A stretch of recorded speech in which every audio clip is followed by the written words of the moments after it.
हाय दोस्तों, कैसे हैं आप। हम उम्मीद करते हैं कि आप अच्छे होंगे और आपकी तैयारी अच्छे से चल रही होगी।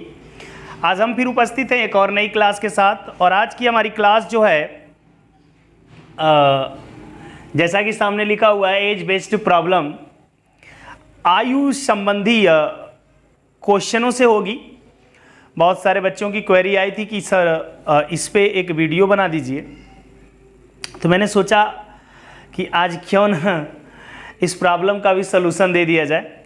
तो एज्ड बेस जो हमारे क्वेश्चन होते हैं, इनमें लेकर के थोड़ी बहुत समस्याएं आ जाती हैं बच्चों के बीच, उनको हम बहुत अच्छे ही तरीके से दूर करेंगे। साथ में ट्रिक से भी देखेंगे कि कैसे हम इनको बहुत आराम से हल कर सकते हैं। साथ ही साथ एग्जाम्पल से भी हम बहुत तेज गति से इसको सॉल्व करने के तरीके पर ध्यान देंगे। आइए देखते हैं, क्लास की शुरुआत करते हैं। थोड़े से कॉन्सेप्ट हैं आयु बेस्ड समस्याओं का। क्या कॉन्सेप्ट है जरा उसको अपने दिमाग में रखने की कोशिश कीजिएगा। होता क्या इसमें है, इसमें दो बातें होती हैं। एक बात हमारी हो जाती है पास्ट की। क्या होती है? पास्ट की। यहाँ पे मेरा प्रेजेंट रहता है। प्रेजेंट का मतलब होता है कि जिसमें हम हैं इस समय, वर्तमान जिसको हम कहते हैं। ये मेरा भूत होता है ना, भूत भूत नहीं, भूत मतलब बीता हुआ समय होता है। ये हमारा वर्तमान होता है, इस समय की बात हम कर रहे हैं। और एक हमारा समय होता है फ्यूचर का। ठीक है, क्या होता है? फ्यूचर का समय, जिसे हम भविष्य कहते हैं। ठीक है, ये तीन हमारे टाइम हुआ करते हैं और इन्हीं तीन टाइमों के इर्द गिर्द कहीं ना कहीं आपका सवाल घूमता है और आपको हमेशा जो आंसर देना पड़ता है अधिकतर इस प्रेजेंट में देना पड़ता है। क्या देना पड़ता है? प्रेजेंट समय में आपको आंसर देना पड़ता है। लेकिन बहुत ध्यान से यहाँ बात को समझिएगा। यदि पास्ट का समय आपको दिया गया हो, जैसे किसी की एज पास्ट की दी गई हो, मतलब 5 साल पहले की दी गई हो, 5 साल पहले की दी गई हो और यहाँ से आपको वर्तमान में आना है, तो क्या करना होगा? प्लस करना होगा 5 साल। 5 साल पहले की दी गई हो और आपको वर्तमान एज उसकी बतानी होगी, तो क्या बतानी होगी? उसके 5 साल पहले की एज में हमें क्या करना होगा? प्लस करना होगा। और फिर यदि हमें वर्तमान से भविष्य की पूछे, चाहे पास्ट से भविष्य की पूछे, तो वर्तमान में आने के बाद फिर हमें इसमें क्या करना होगा? प्लस करना होगा। कोई भी वैल्यू आपसे पूछ सकती है, 5 ऐसे हम नहीं लेते हैं, प्लस से समझते हैं कि हमें प्लस करना पड़ेगा। जैसे हम पास्ट से फ्यूचर की तरफ बढ़ेंगे, पास्ट से वर्तमान आएंगे तो भी प्लस करना पड़ेगा। वर्तमान से जैसे हम फ्यूचर की तरफ जाएंगे तो भी हमें प्लस करना पड़ेगा। सपोज दैट कोई कहता है कि किसी की उम्र 5 वर्ष पहले, जब भी कोई बात करेगा तो वर्तमान से करेगा, यहां से करेगा ना। 5 बरस पहले, किसी की उम्र 5 बरस पहले 20 साल थी, तो 5 बरस बाद कितनी होगी? 5 बरस बाद कितनी होगी? तो यहां से पहले तो 5 बरस देने के बाद हम आएंगे वर्तमान में, और 5 बरस बाद पूछ रहा है तो 5 बरस बाद और देंगे, तब ये चला जाएगा भविष्य में। और इसकी एज जो 5 बरस पहले 20 थी, अब कितनी हो जाएगी? 25, और 5 बरस बाद कितनी हो जाएगी? 30। तो इस चीज पे आपको ध्यान देना है। दूसरी चीज क्या हो सकती है? दूसरी चीज जस्ट ये उल्टा हो सकता है। क्या हो सकता है उल्टा? जरा देखिए, आपको 5 बरस बाद का एज दिया हो तो आपको कहाँ आना हो? वर्तमान में आना हो तो माइनस करना होगा। क्या करना होगा? माइनस करना होगा। अगर फिर यहां से 5 बरस पहले जाना हो तो फिर मुझे माइनस करना होगा। ध्यान दीजिए, 5 बरस पहले कहेगा तो 5-5 बरस घटाते हुए चले जाएंगे आगे की तरफ। जैसे सपोज कहता है कि 5 बरस बाद एक व्यक्ति की आयु 20 बरस होगी। आज से 5 बरस बाद एक व्यक्ति की आयु 20 बरस होगी, तो बताइए 5 बरस पहले उसकी आयु कितनी थी? तो देखिए 5 बरस बाद 20 बरस होगी, तो यहां पर हम भविष्य वाले में, और 5 बरस से पहले आ जाएंगे तो इसकी एज कितनी हो जाएगी? यहां पे 15 हो जाएगी। कितनी हो जाएगी? 15, क्योंकि 5 बरस से घट जाएगा। फिर 5 बरस और पहले चले जाएंगे तो 5 और घट के इसकी एज क्या हो जाएगी? 10 हो जाएगी। इस बात को आप समझिएगा। तीसरी कंडीशन तीसरी कंडीशन इन्हीं दोनों कंडीशनों से मिला जुला करके होगी, इन्हीं दोनों कंडीशनों से मिला। जैसे वर्तमान में किसी की एज पता हो, अगर 5 बरस पहले जाना हो तो क्या करेंगे, x माइनस 5 कर देंगे, इस वर्तमान की एज में क्या करेंगे, घटा देंगे। यदि 5 बरस बाद जाना हो तो इस वर्तमान की एज में 5 क्या करेंगे, जोड़ देंगे। मतलब हमने 3 चीज समझा। अगर हमें पास्ट से फ्यूचर की तरफ बढ़ना होगा, पास्ट से फ्यूचर की तरफ, तो प्लस होता जाएगा। क्या होता जाएगा, प्लस। यदि फ्यूचर से पास्ट की तरफ आएंगे तो माइनस होता जाएगा। यदि हम प्रेजेंट से पास्ट की तरफ जाते हैं, प्रेजेंट से पास्ट की तरफ, तो माइनस, और प्रेजेंट से फ्यूचर की तरफ जाएंगे तो क्या होगा, प्लस। इन 3 छोटी सी कॉन्सेप्टों पे अगर ध्यान रखें आप तो बहुत आराम से देखिएगा क्वेश्चन लगेगा। ठीक है, अब आते हैं हम अपने क्वेश्चन पे। पहला क्वेश्चन देखेंगे, पहला क्वेश्चन देखेंगे कि हमारा क्वेश्चन कैसा होगा। हाँ दोस्तों, देखेंगे आपके सामने मैंने एक क्वेश्चन लिखा हुआ है कि एक पिता एवं पुत्र की 5 वर्ष पूर्व, देखिए ध्यान से, यहाँ पे 5 वर्ष पूर्व आयु का अनुपात 4:1 था। यदि इनकी वर्तमान आयु का अनुपात 3:1 हो तो ज्ञात कीजिए पिता एवं पुत्र की वर्तमान आयु का योग कितना है। वर्तमान आयु का योग मतलब बात देखिए, यहाँ पे सवाल को लगाने के कई तरीके आपके हो सकते हैं, बट मतलब को समझिए। देखिए 5 वर्ष पूर्व की एक बात है, एक बात क्या है, 5 वर्ष पूर्व की बात है, और एक बात क्या है, वर्तमान की बात है। ठीक है, एक बात क्या है, वर्तमान की बात है। ठीक है, अगर आप जो वर्तमान की एज दी गई है उससे उम्र को मानेंगे तो 5 वर्ष पूर्व आएंगे, जब 5 वर्ष पूर्व आएंगे तो क्या हो जाएगा, माइनस हो जाएगा। यदि 5 वर्ष पूर्व की आयु को आपने मान लेंगे तो वर्तमान में जाएंगे तो क्या हो जाएगा, प्लस हो जाएगा। आप जैसे चाहे वैसे लगा लें। मैं कह रहा हूं कि 5 वर्ष पूर्व, चूंकि पहले जो दिया है मैं उसी के अनुसार लगा लेता हूं कि 5 वर्ष पूर्व इनकी आयु का अनुपात 4:1 था, 4:1 था। कहने का मतलब यहाँ पे पिताजी हैं और ये पुत्र है, तो कह रहे हैं कि इनकी आयु का अनुपात 4:1। कहने का मतलब जो पिताजी हैं अगर वो 4x होंगे तो पुत्र कितना होगा, x होगा। पिताजी 4x होंगे तो पुत्र कितना होगा, x। कहने का मतलब पुत्र की आयु का पिताजी क्या है, 4 गुना है। पुत्र की आयु का पिताजी क्या है, 4 गुना है। लेकिन ये बात कब की है, 5 वर्ष पूर्व की है। मैंने बोला था ये पास्ट है, 5 वर्ष पूर्व मतलब ये पास्ट, इसको प्रेजेंट आप कहते हैं। क्या कहते हैं, प्रेजेंट कहते हैं। जब पास्ट से प्रेजेंट में गया, हमने पीछे आपको समझाया अभी, जब पास्ट से प्रेजेंट हम जाएंगे तो पिताजी की जो आयु होगी, फादर सन ले लेता हूं, जो पिताजी की आयु होगी वो क्या हो जाएगी, वर्तमान में बढ़ेगी, नहीं बढ़ेगी, प्लस होगा ना। यहाँ पे चूंकि 5 वर्ष बोला तो 5 प्लस कर दीजिए, तो ये हो जाएगा 4x प्लस कितना, 5, और ये कितना हो जाएगा, x प्लस 5। चूंकि 5 वर्ष बढ़ा तो दोनों का 5 वर्ष बढ़ जाएगा। ठीक है, दोनों का 5 वर्ष बढ़ जाएगा। 5 वर्ष पूर्व इनकी आयु में 4:1 का अनुपात था, मतलब पिताजी अगर 4x होंगे तो पुत्र क्या होगा, x होगा। 5 वर्ष पहले की बात है, और वर्तमान में आएंगे इस समय 5 वर्ष पहले, पास्ट से जब वर्तमान में आते हैं तो क्या होता है, प्लस होता है। दोनों को प्लस का, और इस समय का जो अनुपात आपको दिया गया, मतलब अब क्वेश्चन लग जाएगा कि यहाँ पे 4x प्लस 5 अपान x प्लस 5 का जो अनुपात है वो कह रहा है 3:1 है। 3 क्या है, 1 है। मतलब इस समय वर्तमान में पिताजी पुत्र से क्या है, 3 गुने हैं। पिताजी पुत्र से क्या है, 3 गुने, मतलब उनकी आयु में 3:1 का अनुपात है। बस आपको क्रॉस मल्टीप्लाई कर लेने, x की वैल्यू आ जाएगी और x की वैल्यू आएगी तो x किसका मान होगा, पुत्र का मान होगा। आइए पहले x की वैल्यू निकालते हैं। 1 का मल्टीप्लाई करने से मान में कोई प्रभाव पड़ता नहीं है।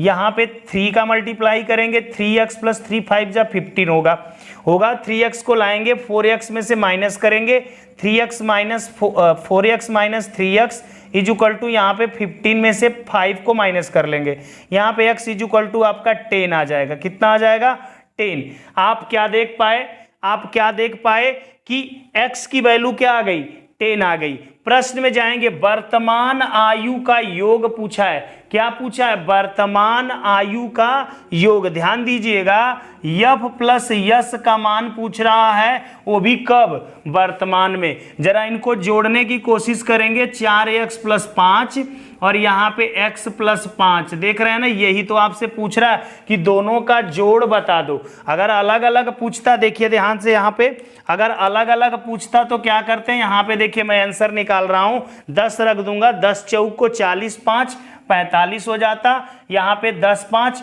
15, मतलब वर्तमान में पिताजी 45 बरस के हैं और पुत्र कितने का? 15 बरस का। और आप चाहें तो इनमें मान भी रख लें, तो यहाँ पे आपका आ जाएगा 45 और प्लस कितना, 15, मिलके कितना हो जाएगा, 60। तो उनकी वर्तमान आयु का योग क्या होगा? 60। आसानी से समझ पाए आप, बहुत कुछ नहीं करना था इसमें। जो आपने 5 बरस पहले माना, वर्तमान में आएंगे तो 5 जुड़ जाएगा, जो 5 बरस पहले आयु थी। अब जो वर्तमान की आयु आ गई, इनके साथ कुछ रेशियो दिया हुआ था वर्तमान का, क्रॉस मल्टीप्लाई करके x की वैल्यू ला दी, और x से उम्र का योग, अगर पिताजी का उम्र पूछता तो 45, पुत्र का भी पूछ सकता है तो 15, दोनों का योग पूछ दिया तो 60, दोनों का अंतर भी पूछ सकता है तो 45 में से 15 गया 30। क्वेश्चन के ऊपर है, क्वेश्चन आपसे क्या पूछता है। आइए नेक्स्ट एक और सवाल देखते हैं, उसमें क्या कहता है, सेकेंड टाइप का वो सवाल होगा। हाँ दोस्तों देखिए, एक सवाल और आपके सामने है, पिता एवं पुत्र की आयु का अनुपात 5:2 है। यदि 10 वर्ष बाद पिता की आयु पुत्र की आयु का 2 गुना हो जाए तो ज्ञात कीजिए 5 वर्ष पूर्व पिता और पुत्र की आयु का अनुपात कितना होगा। ठीक है, जस्ट उस सवाल से थोड़ा सा भिन्न है ये। इस बार बात क्या है, वर्तमान की बात की गई है, वर्तमान में बात दी गई है, और वर्तमान के बाद हमें किसकी बात की गई है, भविष्य की बात की गई है, फ्यूचर की बात की गई है। फ्यूचर ना, 10 वर्ष बाद की बात की गई है, 10 वर्ष बाद। तो आपको ये भी बात बता दी जा चुकी है कि जब वर्तमान से हम भविष्य की तरफ जाते हैं तो भी हमारा मान क्या करता है, बढ़ता है। देखिए कहा है कि पिता एवं पुत्र की वर्तमान आयु, देखिए पिताजी हैं, अगर पिताजी 5x के होंगे तो सन कितने का होगा, लड़का कितने का होगा, देखिए पुत्र हमारा कितने का होगा, तो पुत्र हमारा हो जाएगा 2x। ठीक है, कह रहा यदि 10 वर्ष बाद चले जाएंगे तो पिताजी हमारे हो जाएंगे 5x प्लस 10, 5x प्लस 10 होंगे या नहीं होंगे, बढ़ेगा। और पुत्र की आयु क्या हो जाएगी, 2x प्लस 10 होगी ना, 2x प्लस 10। देखिए वर्तमान से भविष्य की बात, याद रहे वर्तमान से भविष्य की बात की जा रही है, भविष्य से वर्तमान की बात नहीं कर रहा हूं। वर्तमान से भविष्य, तो मान क्या होंगे इसमें, आपके बढ़ जाते हैं ना, प्लस होते हैं, तो प्लस हो गया आपका। 10 बरस की बात थी तो 10 प्लस कर दिया हूं। अब आगे आइए, यहीं पे कुछ बात बोल दिया कि पिता की आयु पुत्र की आयु की 2 गुना हो जाएगी। 10 बरस बाद क्या होगा, पिताजी की आयु पुत्र की आयु की 2 गुना। यहाँ पे प्रश्न जो कहा है उसको कहते हैं कि प्रश्नानुसार, क्या कहते हैं, अकॉर्डिंग टू क्वेश्चन। जो कहा कि जो पिताजी की आयु यफ है, ये पुत्र की आयु का 2 गुना है। पुत्र की आयु का क्या है, 2 गुना है, मतलब सन का एज है, ये सन है, सन की एज का क्या होगा, 2 टाइम। तो देखिए पिताजी की आयु क्या है इस समय, वो है 5x प्लस 10, और पुत्र की आयु क्या है, 2x प्लस 10। इसको कोष्ठ में रख लिया, 2 से गुणा कर देंगे तो 5x plus 10 is equal to 4x plus 20। 4x आके 5x से माइनस होगा, 5x माइनस 4x, 20 जाकर के 10 में से माइनस हो गया, ये मतलब 20 में से 10 माइनस हो गया तो 10, यहाँ पे x, और आप देख पाए x इज इक्वल टू क्या मिला, 10। x की वैल्यू क्या पा गए आप, 10 पा गए। कुछ भी पूछेगा निकाल देंगे। बोला है ज्ञात कीजिए 5 वर्ष पूर्व पिता और पुत्र की आयु का अनुपात क्या था, दीजिए। अब 5 वर्ष पूर्व भी आ जाइए यहाँ पे। अब लिखिए 5 वर्ष पूर्व की बात हो गई, 5 वर्ष पूर्व की। मैंने बताया था ना तीसरी वाली कंडीशन कि वर्तमान से इधर बढ़ेंगे तो प्लस, वर्तमान से इधर जाएंगे तो माइनस। 5 वर्ष पूर्व आने को कह रहा है, ध्यान से देखिए, पिता और पुत्र की आयु की बात यहाँ पे हो जाएगी 5x माइनस कितना 5, और पुत्र की आयु हो जाएगी 2x माइनस 5। और इसी का आपसे क्या पूछ रहा है, रेशियो पूछ रहा है। इसी का आपसे क्या पूछ रहा है, रेशियो पूछ रहा है, अनुपात। तो निकाल दीजिए ना, क्या निकाल देना है, F/S निकाल देना है। कब, 5 वर्ष पूर्व। तो 5x माइनस 5, 10 पच्चे 50, 5 गुणते 10 माइनस 5 बटा 2 गुणते 10 माइनस 5। यहाँ पे हो जाएगा 50 में से 5 चला जाएगा तो कितना 45, 10 दूना के 20 में से 5 चला जाएगा तो कितना 15, 15 एक कम 15, 15 तिया 45, तो 3 बटा क्या हो जाएगा 1। या कह सकते हैं F ratio S is equal to 3:1। 3 क्या हो जाएगा 1 हो जाएगा। बात आपको समझ में आ गई होगी। देखिए, वर्तमान से 10 वर्ष बाद की बात, फिर क्वेश्चन का आंसर जो पूछ रहा है वर्तमान से 5 वर्ष पहले की बात। तो बात की जब बात बोला तो वहां पे एक कंडीशन दे दिया कि 10 वर्ष बाद पिता की आयु पुत्र की आयु की 2 गुनी होगा। तो पिता की आयु पुत्र की आयु में अगर 2 का गुणा कर दें तो बराबर हो जाएगा। दोनों की एज पता ही थी मुझे, 10 वर्ष बाद रख दिया, x की वैल्यू आ गई। x की वैल्यू से अब मुझे कह रहा है क्वेश्चन कि 5 वर्ष पूर्व पिता और पुत्र की आयु का, 5 वर्ष पहले वर्तमान से हमको जाना है। अगर वर्तमान से 5 वर्ष पहले जाएंगे तो घटेगा, और घटेगा तो क्या हो जाएगा, पुत्र की जो वर्तमान में 5x था वो 5x माइनस 5 एज हो जाएगी, इसका 2x माइनस 2, और अनुपात निकालना है और x की वैल्यू हमको पता है, मान रख दिया, अनुपात आपका आ गया। आइए एक और क्वेश्चन देखते हैं। आइए दोस्तों, एक और बहुत ही बेहतरीन और खतरनाक क्वेश्चन देखते हैं। कई बार परीक्षाओं में पूछा जा चुका है, और एक साथ तीनों कॉन्सेप्ट फिर इसमें आएंगे, और बहुत ही ध्यान देके इसको समझिएगा। इसमें बहुत ही अच्छी अच्छी बातें बोली गई हैं, और कई अच्छी अच्छी बातों को मिलाने के बाद एक क्वेश्चन बना हुआ है। देखिएगा ध्यान से, कह रहा है कि 10 वर्ष पूर्व, तो हमारे 3 कॉन्सेप्ट जो होंगे उससे ज़्यादा तो कुछ होगा नहीं किसी क्वेश्चन में। 3 वर्ष पूर्व मतलब 10 वर्ष पूर्व की बात, इसके बाद आ जाएगी वर्तमान की बात, ठीक, वर्तमान की बात। इसके बाद बोला है कि 5 वर्ष बाद, 5 वर्ष बाद की बात कर लेते हैं, 5 वर्ष बाद की बात, ठीक है। अब आइए, आपको जो कहा गया था कि इससे इधर बढ़ेंगे तो क्या होगा प्लस, और इससे यहां बढ़ेंगे तो भी क्या होगा प्लस। अगर ये 10 वर्ष पूर्व की बात है, 10 वर्ष बाद अगर यहां पे जा रहे हैं वर्तमान में तो बढ़ेगा, और वर्तमान से अगर 5 वर्ष बाद जाएंगे तो फिर 5 बढ़ेगा। क्लियर है। आइए 10 वर्ष पूर्व की कहानी देखते हैं। कह रहा 10 वर्ष पूर्व की कहानी है कि पुत्र की आयु 8 गुनी है, मतलब पिता की आयु पुत्र की आयु की 8 गुनी है। अगर यहां पे मैं बना लूं फादर जी को, ये फादर जी हैं, ये सन है, यहां पर फादर जी होंगे, ये सन होंगे, यहां पर भी फादर जी होंगे, ये सन होंगे, ठीक है। कोई दिक्कत तो होगी नहीं आपको। अब यहां पर मानने वाला काम आप कर लें कि पिताजी पुत्र की आयु अगर x हो, भाई पुत्र की आयु का 8 गुनी है तो पुत्र को मान लेते हैं x, तो पिताजी क्या हो जाएंगे 8x हो जाएंगे। पिता की आयु पुत्र की आयु की 8 गुनी है तो पुत्र का मानते हैं, यह पिता का अपने आप चला आएगा, तो पुत्र का मान लिया x तो पिता का हो जाएगा 8x। अब आते हैं 10 वर्ष पहले का था, अब आ जाते हैं वर्तमान में। जब वर्तमान में पूर्व से वर्तमान में जाते हैं तो क्या करता है, बढ़ता है। पूर्व से वर्तमान में जाएंगे तो क्या करेगा, बढ़ेगा। तो ये हो जाएंगे 8x प्लस 10 और ये हो जाएंगे x प्लस 10। होंगे या नहीं होंगे, बात क्लियर है। अब आ जाते हैं 5 वर्ष बाद की कहानी, वर्तमान से 5 वर्ष बाद। 5 इसमें जोड़ देंगे तो 8x प्लस कितना हो जाएगा 10, 5 भाई 5 इसमें जुड़ेगा ना, नंबर में जुड़ता, 8x में तो जुड़ेगा नहीं 5, और यहां पे हो जाएगा x प्लस 10, 5 15। लग भी रहा है कि यहां से यहां तक 15 वर्ष का अंतर आ गया, ठीक है 15। अब पर जो बात की गई है उस बात पे थोड़ा सा आते हैं। कह रहा है कि 5 वर्ष बाद पिता और पुत्र की आयु का अनुपात 11:4, मतलब इस स्थिति में जाके पिता और पुत्र की आयु का अनुपात क्या है 11:4 है। मतलब ये 11 तो ये क्या हो जाएंगे 4। ये कुछ मान इस प्रकार से दिया हुआ है, तो आइए लगा देते हैं इसको।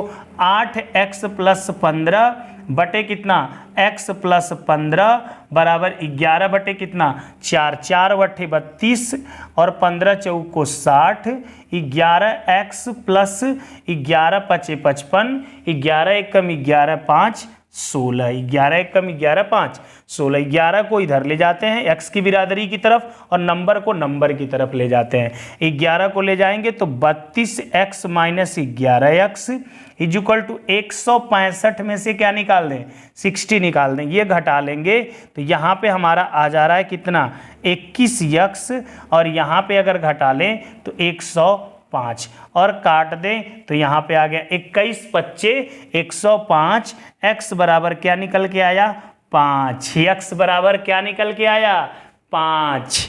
समझ में आई बात, x बराबर क्या निकल के आया 5। अब कह रहा है ज्ञात कीजिए 3 वर्ष पूर्व पिता की आयु कितनी थी। भाई अगर पूर्व पूछा है तो आज से पूछेगा ना, आज से 3 वर्ष पूर्व पिता की आयु कितनी थी। तो पहले हम क्या कर लें, आज की आयु पिताजी की निकाल लेते हैं। आज की आयु पिताजी की निकालेंगे तो क्या आ जाएगा भाई, क्योंकि मेरा तो 8x की वैल्यू आ चुका है तो 8 पचे 40, 8 गुणते 5 प्लस 10, यह आ जाएगा 8 पचे 40 और 40 10 कितना होता है 50। पिताजी कितने बरस के हो गए 50 बरस के हो गए। और पुत्र की स्थिति देख लेते हैं तो ये चूंकि 5 आया है तो 5 में अगर 10 जोड़ दें तो पुत्र कितने का आ जाएगा 15 का। पुत्र 15 का, पिताजी कितने का 50 का। लेकिन क्या आज की डेट में वर्तमान समय में ऐसी स्थिति है, लेकिन इसने क्या बोला यहाँ से 3 वर्ष पूर्व। पूर्व जब जाएंगे, जब पूर्व की बात करेगा 3 वर्ष पूर्व की बात कर रहा है। पूर्व में आपको मालूम है कि एज में क्या होता है, वर्तमान से जब पूर्व में जाते हैं, ये वर्तमान हुआ करता था प्रेजेंट, ये हुआ करता था पास्ट, ये फ्यूचर। तो इधर जाते थे तो क्या होता था माइनस, अगर वर्तमान से इधर जाते थे तो प्लस। देख रहे हैं ना। तो जब इधर हम जाएंगे 3 वर्ष तो क्या कर देना होगा, मुझे माइनस कर देना होगा। तब हमारे पिताजी की उम्र क्या हो जाएगी, अगर 50 में से 3 निकाल देंगे तो क्या हो जाएगा 47 और पुत्र की उम्र क्या हो जाएगी 15 में से 3 निकाल देंगे तो क्या हो जाएगा 12। 15 में से 3 निकाल देंगे तो क्या हो जाएगा 12। ये आपका आंसर हो गया। क्या पूछा था 3 वर्ष पूर्व पिता की आयु कितनी थी, पुत्र की आयु नहीं पूछा था, केवल किसकी आयु पूछा था पिता की आयु। तो पिता की आयु आपकी 47 ईयर थी। कितनी थी 47 ईयर थी पिता की आयु। ये भी बहुत बेहतरीन क्वेश्चन रहा, ये आपको समझ में आया होगा। ठीक है, आज मैंने थोड़े आपको कॉन्सेप्ट बताए, कुछ बहुत ही बेहतरीन क्वेश्चन। ये सारे जो 3 क्वेश्चन आपको बताए गए हैं, सारे सारे क्वेश्चन एग्जाम में आए हुए हैं और अपने आप में बहुत ही अच्छे क्वेश्चन हैं। अगले टर्म में जब हम मिलेंगे तो और अच्छे क्वेश्चन विकल्प के साथ में विथ ट्रिक और साथ में विकल्प के साथ लगाएंगे। कैसे बिना पेन चलाए उनको हम उड़ा देते हैं, लेकिन ये हम नेक्स्ट वीडियो में देखेंगे क्योंकि वीडियो लंबी हो जाएगी और नेक्स्ट वीडियो में इन बातों को हम अच्छे तरीके से समझ पाएंगे। तो आज के लिए इतना ही दोस्तों, नेक्स्ट क्लास में मिलते हैं। जय हिंद।